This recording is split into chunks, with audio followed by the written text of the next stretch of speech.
Hello, welcome to God's politics. ഇന്ന് social മീഡിയയിൽ ആകെ ട്രോളുകളും അതുപോലെ തന്നെ വൈറലായ ഒരു ദൃശ്യമായിരുന്നു ബിന്ദു കൃഷ്ണ, നമ്മുടെ മന്ത്രി ബിന്ദു കൃഷ്ണയുടെ തലയിൽ പായസം വേണത്. എന്നുവെച്ചാൽ സംഗതി ഇത്രയേ ഉള്ളൂ. സ്ത്രീകൾക്കുള്ള സൗജന്യ ബസ് യാത്രയുടെ ഉദ്ഘാടന വേളയിൽ പായസ വിതരണം ഉണ്ടായിരുന്നു. മന്ത്രി ബിന്ദു കൃഷ്ണയുടെ തലയിൽ ചൂട് പായസം വീണ ഒരു വീഡിയോ സമൂഹ മാധ്യമങ്ങളിൽ വൈറലാണ്.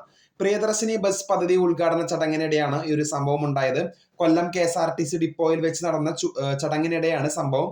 പദ്ധതിയുടെ ഉദ്ഘാടനത്തോടനുബന്ധിച്ച് യൂത്ത് കോൺഗ്രസ് ജില്ലാ അധ്യക്ഷന്റെ നേതൃത്വത്തിൽ പായസ വിതരണം ഉണ്ടായിരുന്നു. ഇത് ബസ്സിനകത്ത് വിതരണം ചെയ്യുകയായിരുന്നു.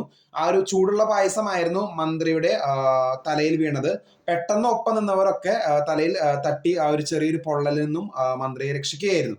അപ്പൊ ഇതാണ് സംഭവം എന്ന് പറയുന്നത്. സോഷ്യൽ മീഡിയയിൽ ഭയങ്കര ട്രോളായിരുന്നു. ആരാണ് ഈ ഒരു തിരക്കിനിടയിലൊക്കെ ആ പായസം വിതരണം ചെയ്യുന്നത്? ഇത്രയും ബുദ്ധിശൂന്യമായിട്ടുള്ള കാര്യമാണെന്നൊക്കെ നിരവധിയായിട്ടുള്ള ട്രോളുകളാണ് ആ ഒരു ദൃശ്യങ്ങൾക്കും വീഡിയോയ്ക്കും നേരെ വരുന്നത്. അതുപോലെ തന്നെ ഇതാണ് ആ ഒരു ദൃശ്യത്തിന് പിന്നിലുള്ള ഒരു കാര്യം എന്ന് പറയുന്നത്. അപ്പോൾ കൂടുതൽ അപ്ഡേറ്റ്സിനെ കാത്തിരിക്കാം. ചാനൽ ഇഷ്ടപ്പെട്ടെങ്കിൽ ഷെയർ ചെയ്യുക, സബ്സ്ക്രൈബ് ചെയ്യുക.